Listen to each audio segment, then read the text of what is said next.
Live streaming is on. Okay, good evening, ladies and gentlemen. Welcome to tonight's episode of Paranormal Encyclopedia. I'm your host, Kevin Mears, demonologist in the Paranormal Encyclopedia. I am joined by my co-host, Brian McKinley, author, paranormal fan, Skeptic, generally speaking. which is not a bad thing. It really isn't. Oh no, we need more skeptics and less cynics. Yeah, we're going to get into that with next week's topic, though. Because I made the mistake of letting Brian pick the topic for this week and next, so I feel a little called out, but not in a bad way. It was always a topic I just kind of wondered if we were deliberately avoiding or if it just hadn't come up as an option. So I figured I'd ask. It never really occurred to me, but it was an excellent choice in both cases, which is why I was like, yeah, let's do it. Okay, just hang on, everybody. I'm just making the rounds across Facebook, posting this so people hopefully can find us, and then we'll get started. So our two regular viewers can find us. We occasionally have three, darn it. Occasionally, I said regular. Which is fair.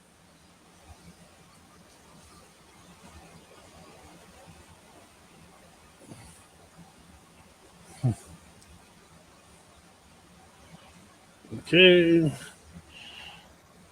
Brian, get the keys out. You know your job when I'm working on this part of it.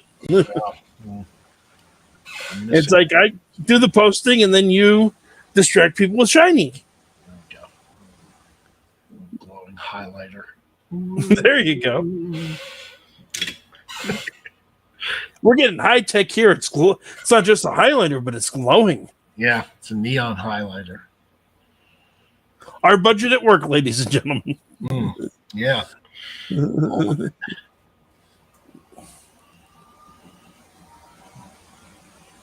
Oh, there we go.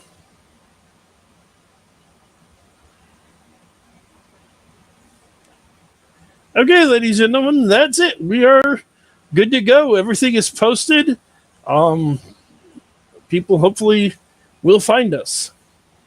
So, like we said, tonight's topic is going to be the place of religion in modern society. Does it have a place? Should we get rid of it? Is atheism or agnosticism or agnostic atheism? Dear heavens, do I hate that term? The better way. So, what do you think, Brian? This was your topic. I'm putting you on the spot. Well, I'm kind of. I'm definitely, as we've said before, I'm definitely in the agnostic camp, leaning strongly toward atheism,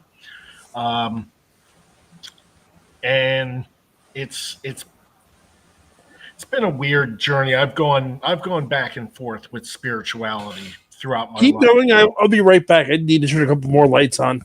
Oh, okay. But it won't be long. Yeah. So. Yeah, I've been through a number of different levels of faith versus non-faith versus, and everything in between throughout my life. And it pretty much just comes down to that basic conflict of there's that part of me that really wants to believe in something bigger and cool and powerful and just and all of that I was raised to believe existed.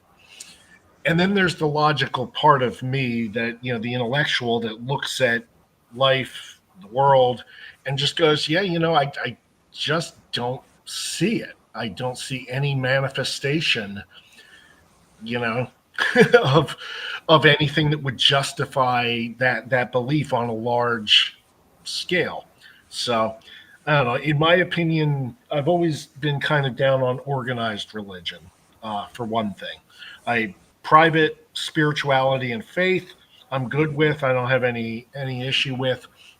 Organized religion, though, I think has just caused a lot more problems in the world and through our history than it's ever solved. It's never done its purported job of bringing people together. In my opinion, it's always managed to splinter them apart and put them in conflict with each other and give them reason to distrust and dislike each other. So, how about See, you? I don't entirely agree with you there, but in some ways, I think the way that religion brings people together is almost worse than driving them apart. Because I've never made a secret of the fact that I believe in God, and I don't consider myself a Christian. Yeah. I think faith and spirituality are good things on a societal level for people to have. I don't which is not to say that I think it's bad to be an atheist or an agnostic.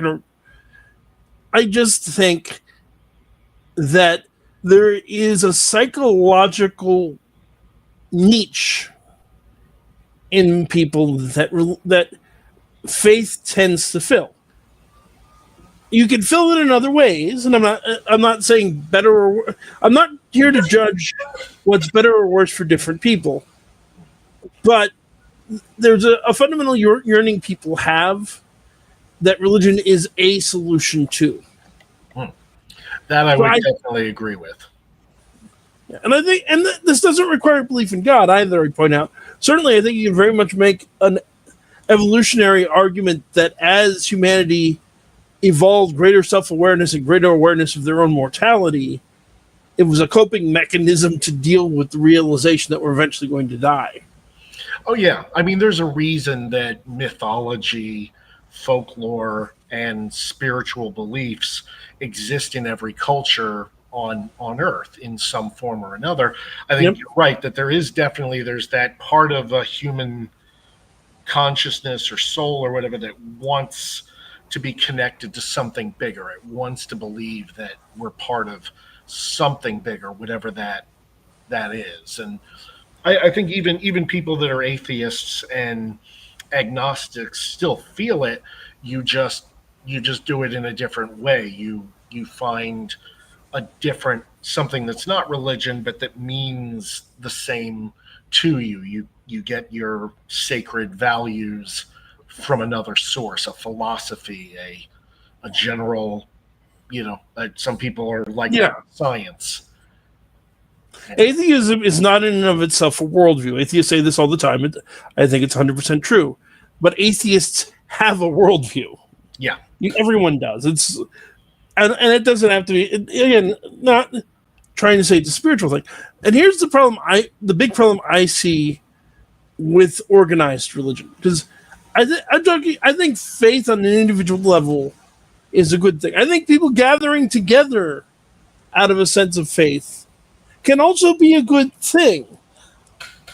But the reality is, big organized churches telling people what to think and what to believe have a bad history. Yeah. It is true that just about every good thing in history, religious people have played a major role in. The Underground Railroad was heavily driven by Quakers and other religious people. On the other hand, religious people were also justifying why it was acceptable to own slaves. Yeah. They were on both sides of that issue. They were both sides of the civil rights issue. They tend to fall out on both sides. But the problem that I see is what's called tribalism. Yeah. And I think religion very much encourages that. Where you talk about driving people apart, it does that. The problem is it brings people together and creates this mentality of us versus them. Yeah. And that's much worse than drive. It's not just driving people apart. That's bad, and no one's saying it's a good thing. But it's I'm holier than you. I am God. I am more in touch with God than you. I am better than you. You have to come and agree with me, or else. Yeah. I think is a far bigger problem religion presents. Yeah, and to be fair, it's not specific just to religion, as we're seeing nowadays.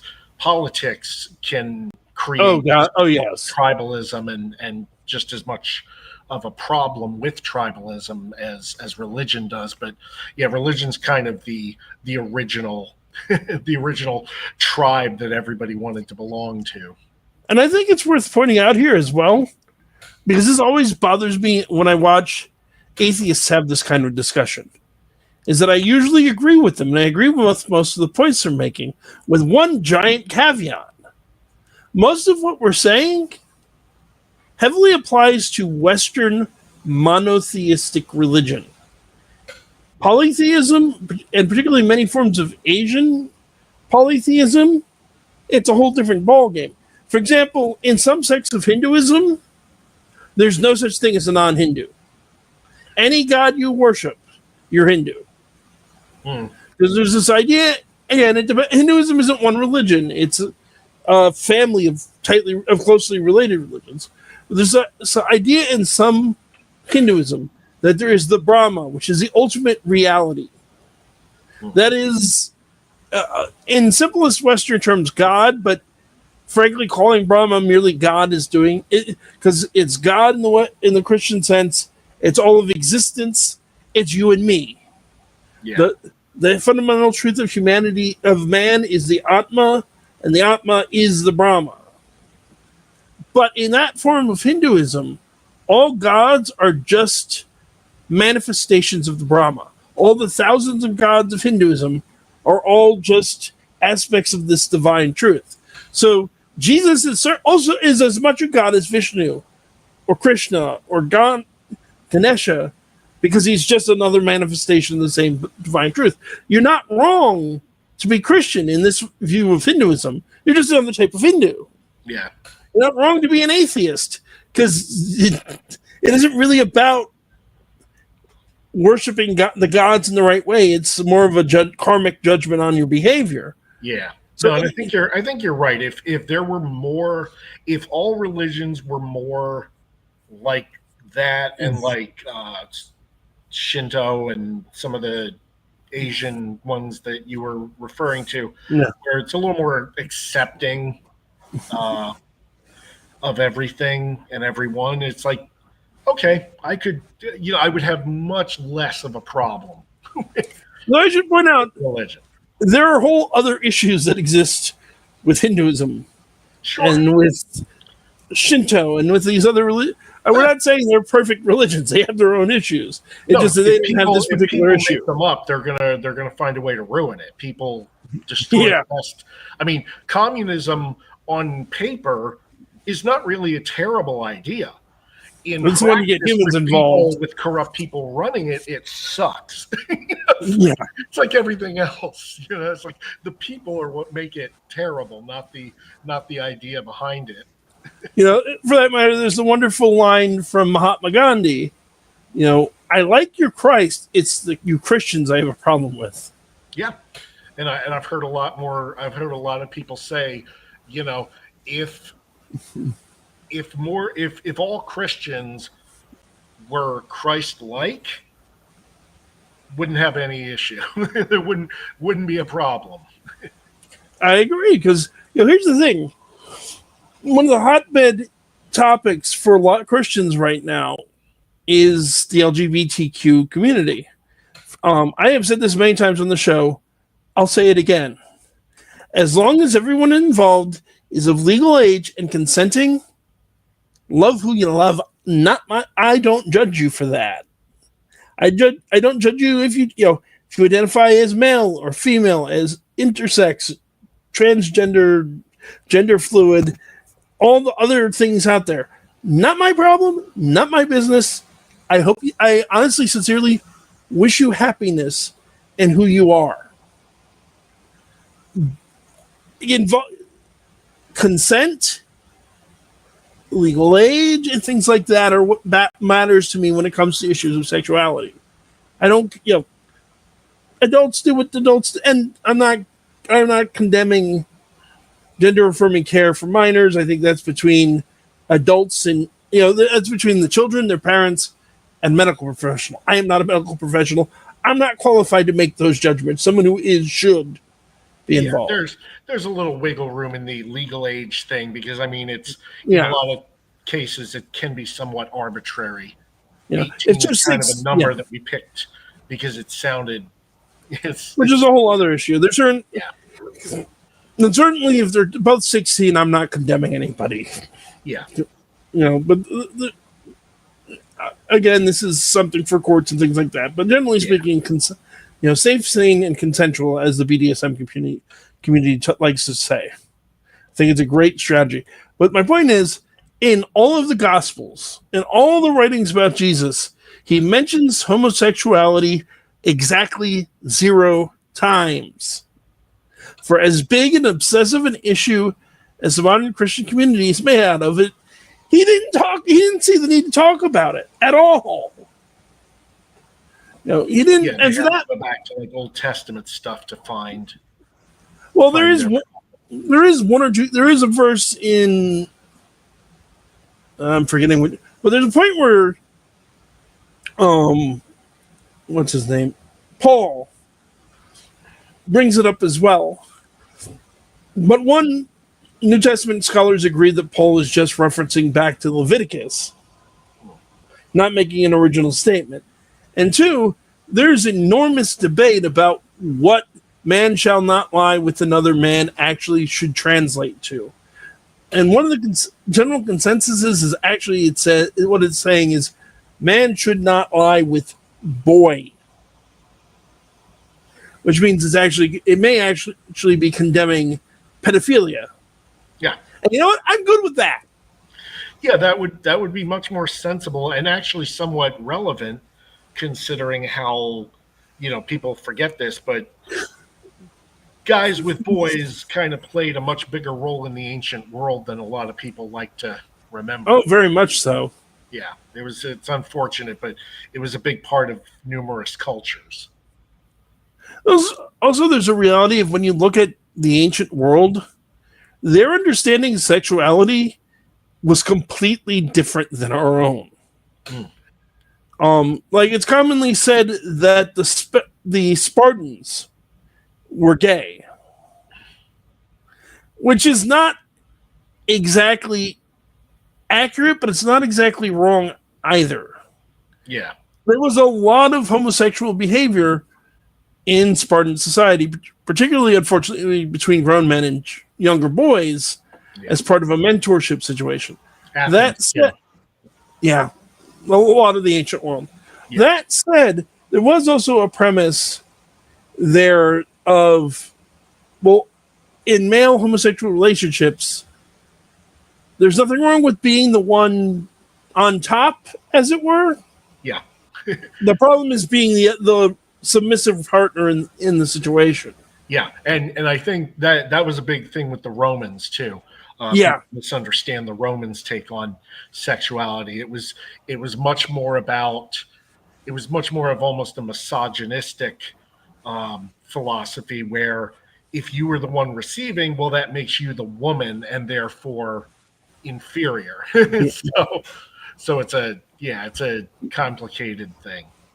Not so much. You notice the Bible has a lot to say about male on male homosexuality. Not all that much to say about woman on woman.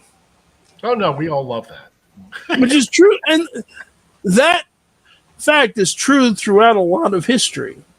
Some of the interesting things I was studying in my history class this past semester was this idea that you had in the 19th century of what they called Boston marriages, where two usually wealthy women would live together, unmarried. Theoretically, they weren't having sex, but yeah, they probably often were. There was even this idea throughout the 19th century that was very normal and very acceptable for a woman to have a romantic relationship with another woman. Not necessarily a sexual the sexual side of it wasn't.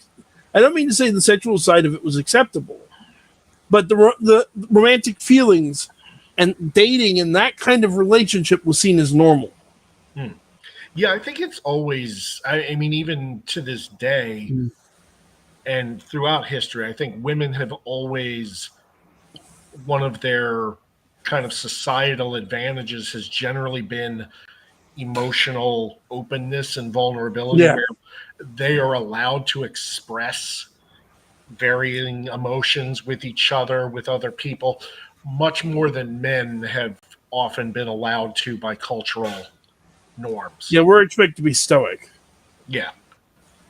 I will also say another note on the Bible and things that everybody today likes to condemn and say it's against God's will.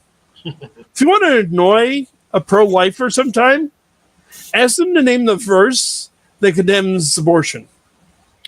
Oh yeah, no, wasn't it something like 3 breaths before the baby is alive or something? There's a whole Bible? debate about that when the baby, generally speaking, historically, it was when the baby begins to breathe that they were considered alive. Yeah. But there's something more fundamental I'm trying to get at, which is the first recorded abortion was about 1,000 years before the birth of Christ. Mm. And all of that time, when several books of the Old Testament were being written, when the entire New Testament was being written, if abortion was as big a deal as the pro-life movement claims that it is, why did nobody talk about it? Why did nobody say, no, don't do that? Yeah, I've actually found out something about that through all the political content that I watch. Please share. It was the whole abortion or pro-life movement wasn't really a thing until the 70s, in the wake of the civil rights movement and the women's kind of liberation and all of that. When that started becoming a thing, the right-wing evangelicals, some people among them, started trying to find essentially a new hot button topic for them to rally around and for them to get support with. And they came upon abortion and they started pushing it. And through the decades, they eventually have managed to build this thing, marrying kind of right-wing politics with pro-life and making abortion such a passionate issue. They did the same thing with the Second Amendment and gun control. There was never really this idea that the Second Amendment allowed all guns every time before they started pushing for that sort of philosophy. There's a point there, but I don't entirely agree, because pretty much I think you see the beginnings of anti-abortion and the anti-contraceptive movement, and that starts in 1873 with the Comstock Act, which bans sending obscene materials, including birth control, through the mail. In fact, there was a whole problem that we had during the First World War, where the government, instead of supplying soldiers with condoms, pushed this abstinence-only mindset, and then had to spend millions of dollars after the war treating venereal disease. Yeah, because that abstinence only just doesn't work. Yeah, no, I'm not saying it didn't exist before. I'm saying it really got organized and built up steam and became the precursor of what we now know in the 70s to into the 80s. There is truth in that, and we actually studied about that as well, but where basically in the 60s and 70s and 80s, the anti-LGBT, the anti-abortion, and the Christian right and conservatives kind of got into bed with each other. Yeah.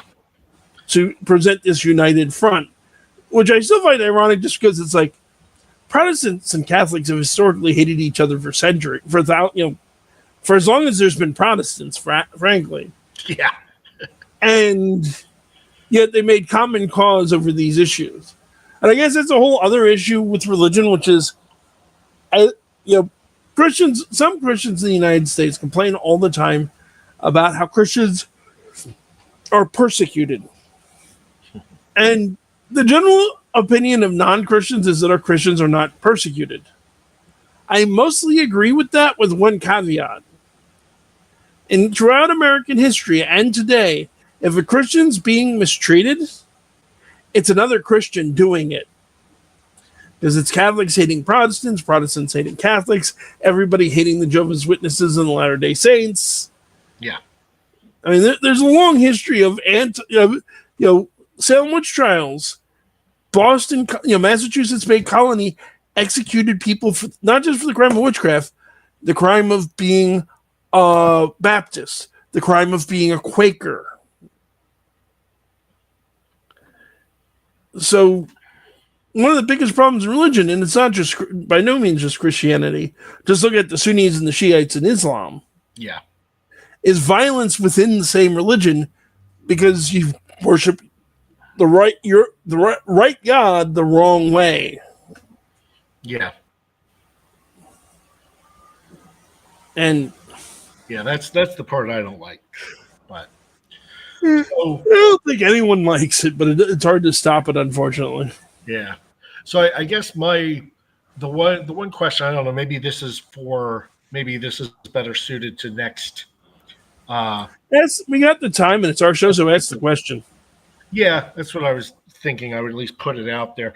I'm curious because most people that are Christian, it's all about personal faith. It's about not being able to but the fact that there is no evidence is, like what gives, supposed to give more strength to one's faith.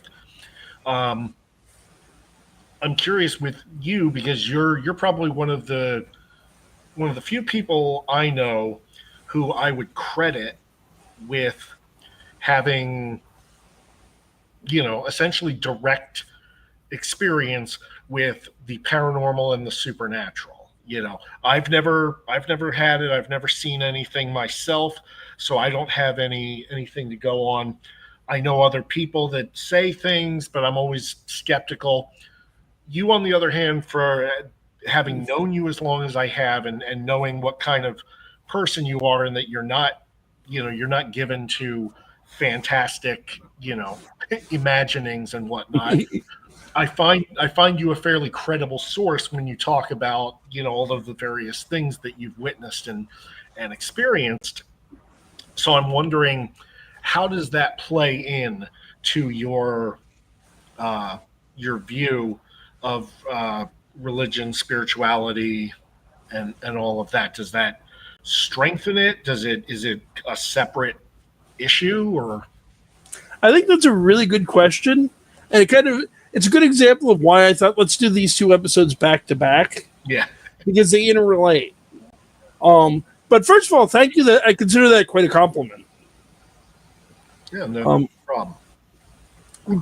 But so the thing is, with my experience, it's led me to the inevitable conclusion there has to be a higher power.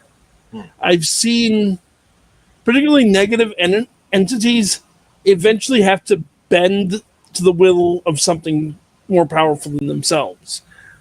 I've felt the presence of angels. And when I've experienced this higher power, and this may be because that is who it is, this may also be just that my understanding shapes my perception, which is why, as I think you know by now, I'm never one to dismiss somebody else's experience of the divine.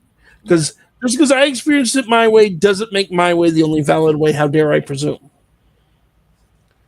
But when I've experienced it, it's always come across in a very Christian sense. If that's because Jesus is the way, the truth, the light, and no one comes to the Father through him, or because the divine manifests in ways that we can relate to personally, or because there are many divinities out there and that's just the one I happen to connect to, or to play skeptic for the moment if it's all in my head. I don't think it is, but play devil's advocate. I don't know, but it's been enough experience for me that I cannot deny that some divine force exists. This isn't to say I have I wish if I had objective evidence, let's face it, we wouldn't be sitting here talking about my objective evidence. I'd be in Stockholm collecting my Nobel Prize for having proven the existence of God. Yeah. I'll be the first to admit, same thing. If I could prove that angels or demons existed or ghosts existed, I'd be collecting my Nobel Prize. Or at the very So least, have your own TV show. you don't even have to prove anything to have a TV show. But if you could come up with objective evidence for this kind of thing, you'd make your name. You'd be famous. You'd be getting Nobel Prizes and all sorts of other scientific accolades, and you deserve them. Fair. Yeah. I can't do that. I'm not going to claim that I can do that. I can only talk to my experience and my understanding of my experience. And I can say I've met other people and I've worked with other people who have a completely different experience of the divine. And, well, I will say from experience, what I call the demonic, and I'll be the first to grant it may not always actually be fallen angels. There are many other things in the universe. But the sort of things that I call demonic will quake in the name of Jesus, but they will quake in the name of other divinities too. What matters seems to be less the name that you stick on it and more the personal faith you have in it.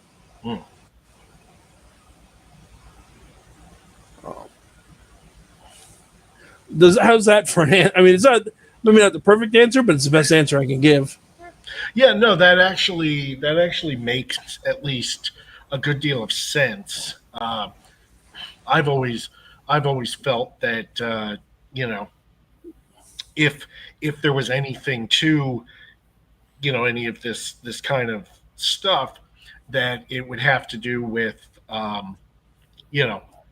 positive, negative energy sort of idea, the way it exists in most other forces that we're aware of. So it's like, okay, if emotion or spirituality of any sort is some measurable on some scale energy, then maybe there's a positive and a negative to it. There's a repulsion, there's an attraction, all the usual sort of stuff. So that's the only way. That's the only way it makes any sense to me in a scientific sense. I have a weird, fun theory that I've created about consciousness and the universe. It's fairly simple, but it's also wonderful because I think it's probably impossible to prove or disprove, except maybe far in the future with better technology and measurements. But I always thought, like, okay, what if consciousness itself, the indefinable quality that we see in ourselves and others and certain creatures, and we know it exists, but we have never been able to measure it or define it or capture it in any way.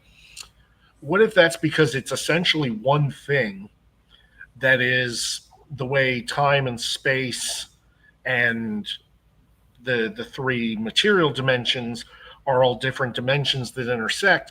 Consciousness, or what we perceive as consciousness, is also just a different dimension that intersects with all the others, and it just manifests itself through all of us, but deep down it's all the same thing. It's all connected.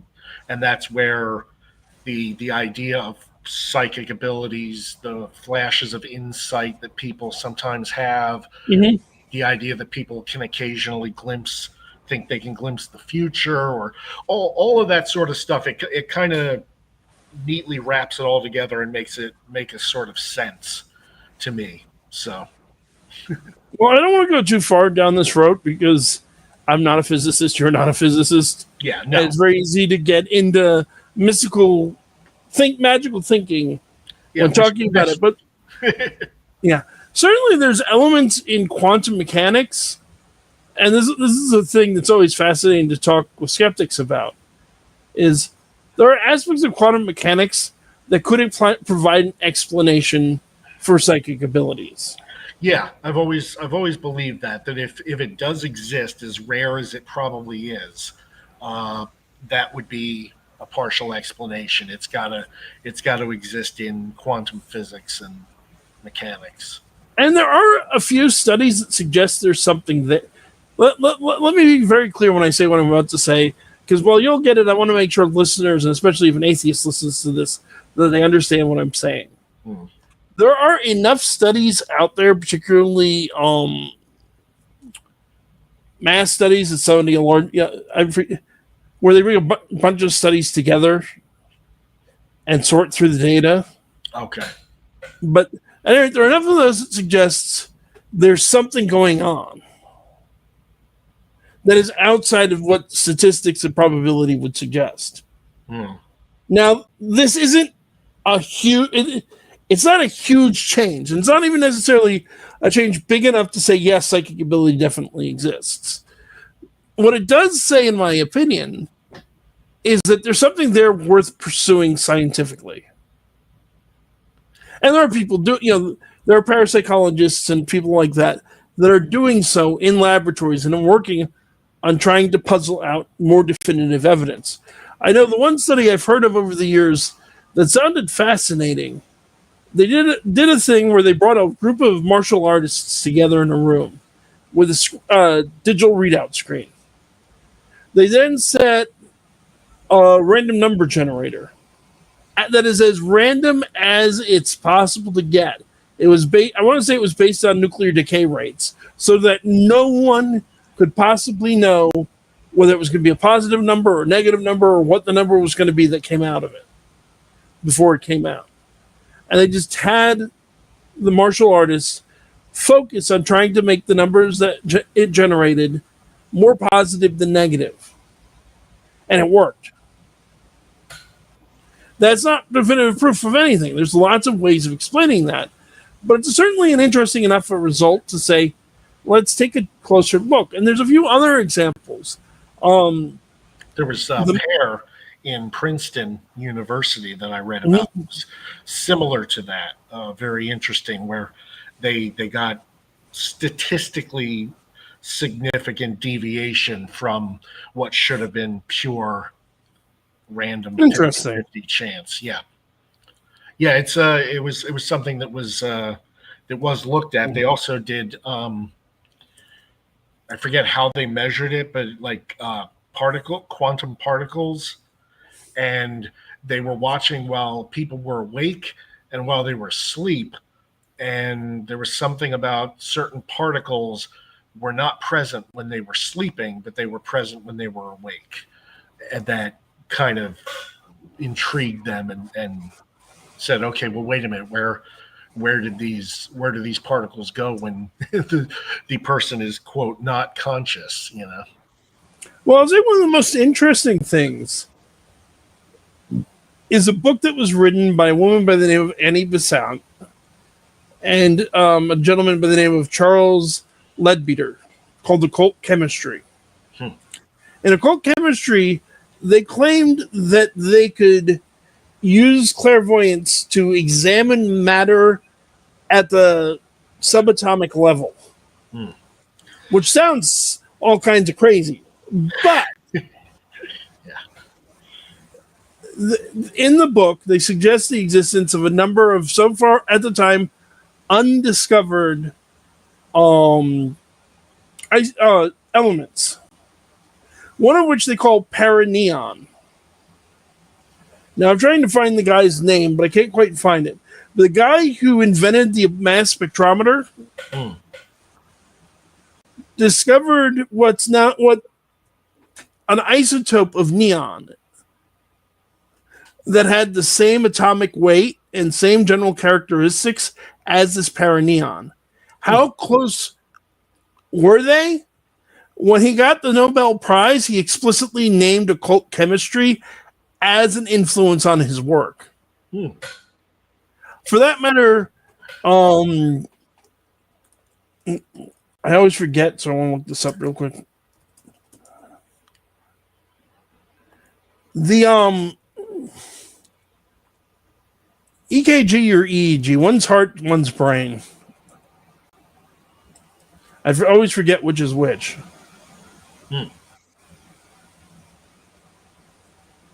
Yeah, it's EEG. So the EEG, which measures brainwaves, was invented by Hans Berger. Hans Berger had a rather interesting inspiration for his invention. He had an accident where he fell off of his horse and broke of a horse, I think it was his, and broke his arm. And at the same time, his sister had a psychic intuition miles away that something had happened to him. I'm sorry. Now I'm just flashing back to those Time Life book series Yes. commercials where coincidence or psychic phenomena. And that is the question. I mean, this could be a coincidence, particularly you think about how many times we all have those little flashes of so-and-so is in danger, and it isn't true. Yeah. Yeah, people But he was the times that it doesn't come true. Yeah, it's called confirmation bias. We're more likely to experience the successes than the failures. Yep. But that experience interested Berger enough, he invented the EEG, which I think is another consideration for a lot of this, is belief, religious or paranormal, can serve a practical function. Sure. When it was not an atheist who proposed the Big Bang Theory. It was a Catholic priest, Georges Lemaitre, who originally called it the hypothesis of the primeval egg.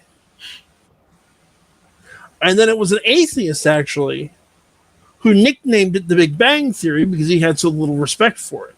Yeah. Because he saw it as scientists were embracing this idea because they had vestiges of religious faith they didn't want to quite give up on. Because the other main idea at the time was the steady state universe, which was a universe that simply has always existed the way that it is now. Right. Which, whether you believe in the Big Bang or not, we know for a fact that isn't true.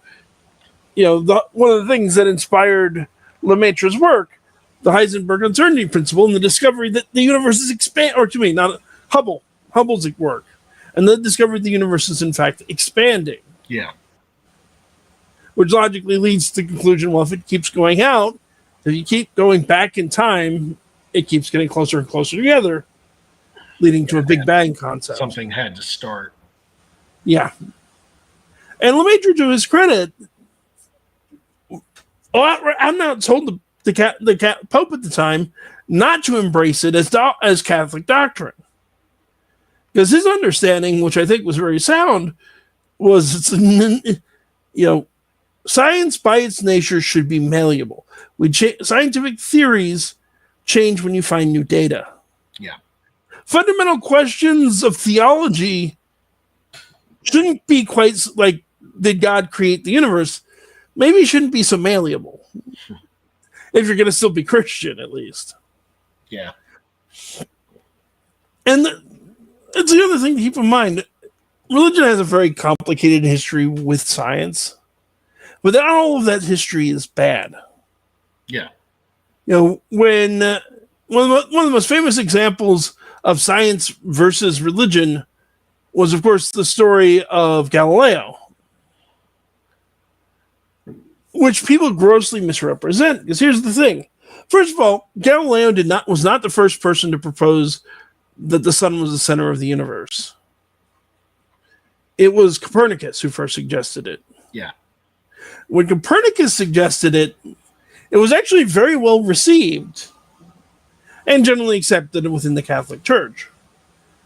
In fact, a lot of people preferred it because they saw an issue with this idea of the Earth being the center of the universe, theologically speaking, being problematic with the nature of sin, the origins of sin, and sin at the center of everything. And the sun circumvented the problem in their opinions. Then another guy by the name of Giordano Bruno was a big proponent of it, and he wound up getting burned at the stake.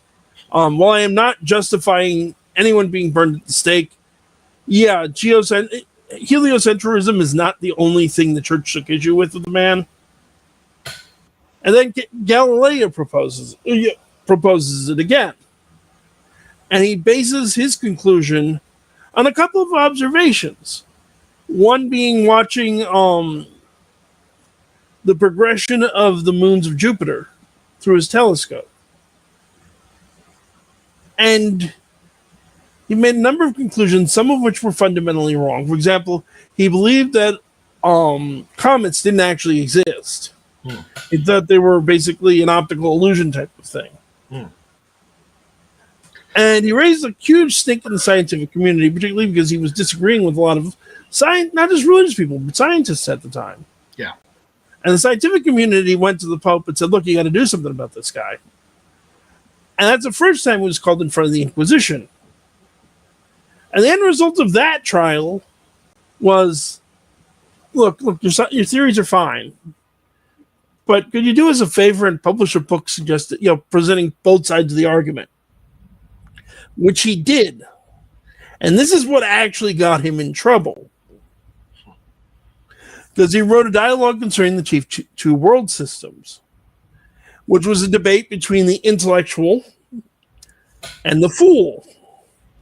The intellectual, of course, being people who agreed with him, the fool being people that thought the Earth was the center of the universe.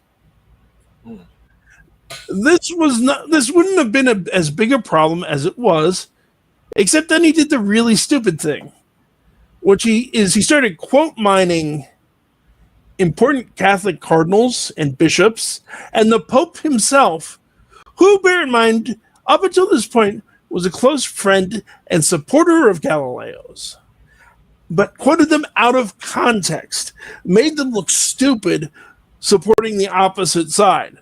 That's what pissed people off. It wasn't his science, it was him being stupid politically. Which makes sense. That's usually what it always comes down to. Yeah. And again, Giordano Bruno was burned at the stake for his ideas.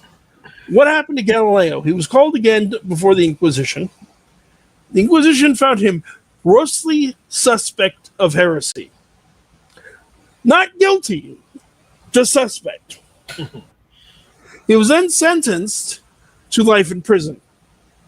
His daughter, an influential Carmelite nun, intercedes on his behalf with the Pope, and literally the next day, life in prison is turned into house arrest.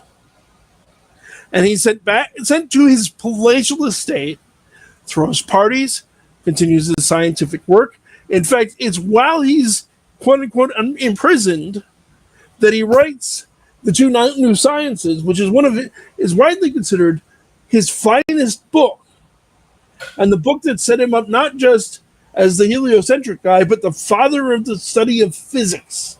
Yeah. While he was incarcerated. The other restriction that was put on him was don't publish the book that we don't like anymore. And you know what? He did that anyway, and they just didn't give a shit, didn't care.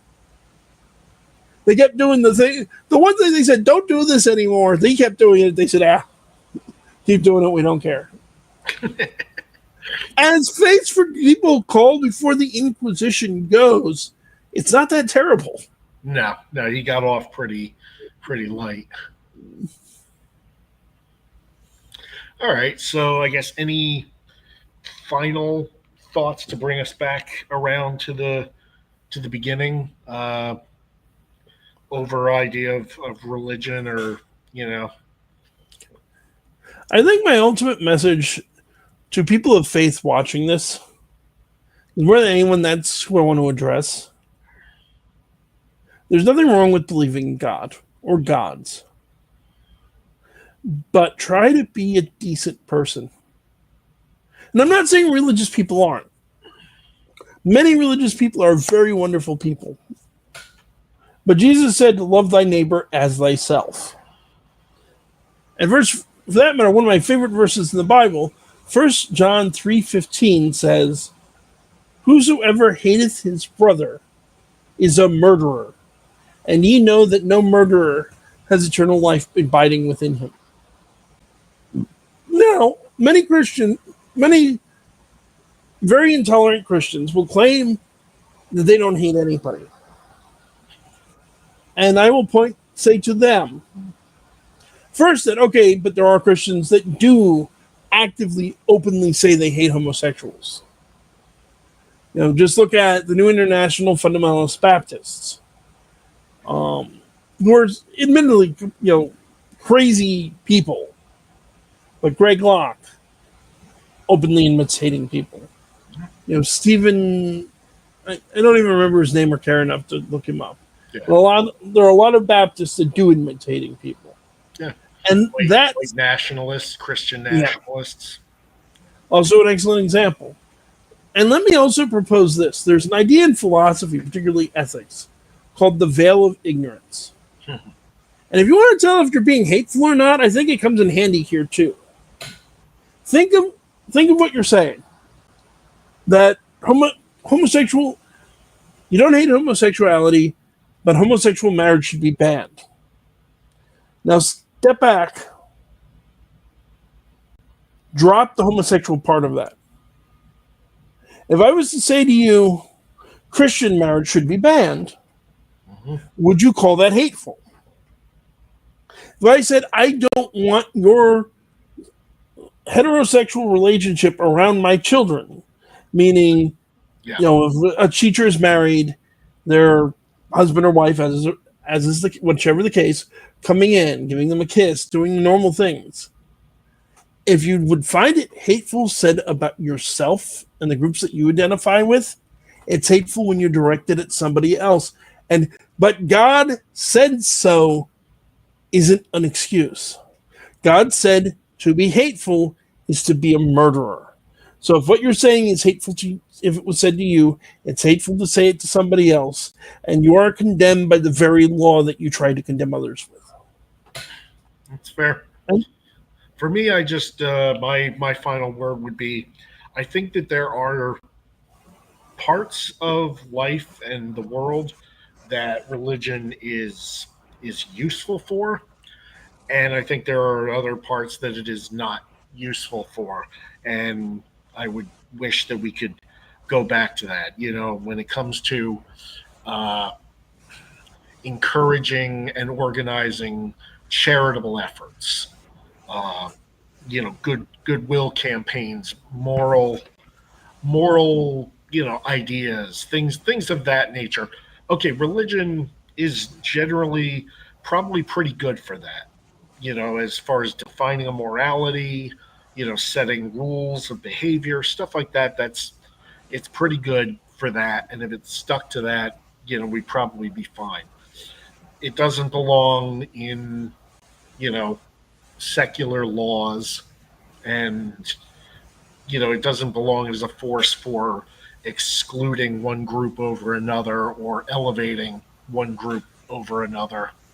I think if you can do that and separate those things, then much better. I think you're absolutely right. And I would add to that, the thing that I think religious people need to remember is, particularly for Christians, when I hear about Christians trying to influence government, I think of the Bible. Particularly, I think of Jesus's relation with a group within the Bible that was deeply in bed with the government of his day, which is the Pharisees. The Pharisees, were, according to the Bible, were bullying Pontius Pilate, the Roman governor of Judea, around. Remember how they were trying to uphold God's law, because what they were saying was based on the Old Testament, which is God's law. And think about the relationship the Pharisees had with Jesus when they thought they were doing God's will. Government and religion do not mix. They never have. They never will. Yeah. And America was not founded as a Christian country. No, not at all. And the thing to realize there, the founding fathers were a lot of people say they were atheists. The majority of them at least paid some degree of lip service to Christianity. There are exceptions. Thomas Paine may very well have been an atheist. I think he was. Franklin, I think, was. I think Franklin and, for that matter, Jefferson were deists. Maybe. Which is not atheism, but it's not. Was. I don't know about Franklin. I thought he proclaimed himself an atheist. Usually, but I might be wrong. As far as I know, and I may also be wrong, but as far as I know, Franklin claimed to be a deist. But Franklin did so many different things and claimed so many different things in his life. Who the heck knows? and even if that's true, even if I concede to everyone that Jefferson, Franklin, and Paine were atheists, that's 3 of the founding fathers. There's a bunch more, some of whom were religious leaders. But the critical point that I'm making here is even the most religious people among the founding fathers agreed that the very first time they amended the Constitution was to say that they need to keep religion and government separate from each other. Yeah. Religion. Even John Adams, who was arguably very much religious. One of the most religious of the founding fathers.